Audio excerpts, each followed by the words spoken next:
ghế nó không ngồi ngồi đất vậy anh trai? Không có ghế em ơi, không có ghế. Đâu anh thử bộ bàn ghế gấp gọn này coi, gồm hai cái ghế với một cái bàn. Nên em lấy cho anh thử coi một cái ghế với cái bàn nữa nha.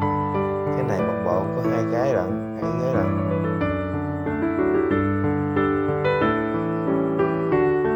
Đã cho trại, cũng chắc chắn á, bằng inox của em, quá xịn luôn. Ok không anh trai? Được á em, để anh làm một.